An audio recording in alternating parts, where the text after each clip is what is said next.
O canibalismo dos Tupinambás. Os índios Tupinambás notabilizaram-se por uma prática peculiar, o canibalismo que praticavam em seus rituais. O ritual antropofágico era comum entre os índios Tupinambás no Brasil.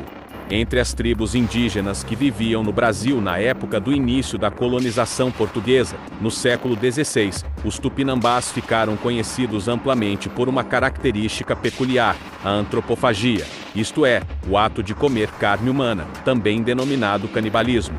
É certo que os Tupinambás não eram os únicos a exercer tal prática, mas em razão sobretudo dos relatos de alguns viajantes europeus que presenciaram os rituais de canibalismo dessa tribo, sua fama correu o mundo. O principal relato escrito sobre o canibalismo dos Tupinambás é de autoria do aventureiro alemão Hans Staden e está registrado na obra Duas Viagens para o Brasil, publicada em 1557.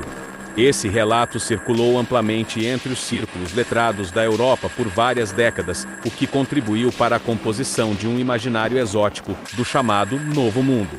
Outro europeu que se dedicou a refletir sobre o canibalismo dos índios brasileiros foi o filósofo francês Michel de Montaigne, 1533 a 1592, inventor do gênero de escrita chamado ensaio. Montaigne escreveu o ensaio intitulado Dos Canibais para pensar a própria forma de organização da civilização europeia, de sua época no século XVI, em contraste com a tribo primitiva dos Tupinambás.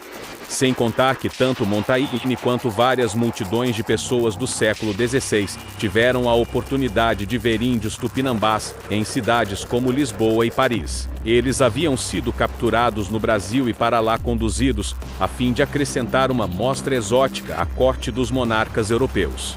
A prática do canibalismo entre as tribos indígenas brasileiras é interpretada por antropólogos e historiadores sobre vários ângulos.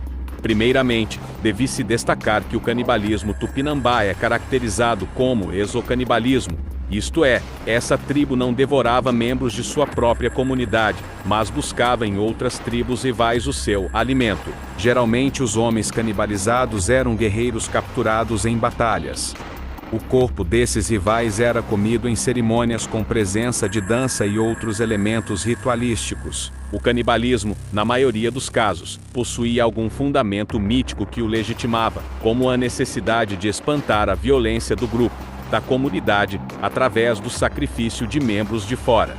Na década de 1920, vale acrescentar que o poeta, polemista e filósofo Oswald de Andrade, um dos organizadores da Semana de Arte Moderna de 1922.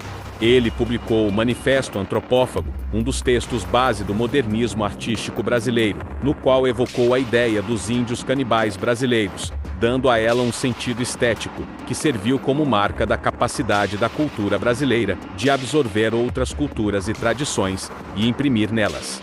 Até o próximo vídeo.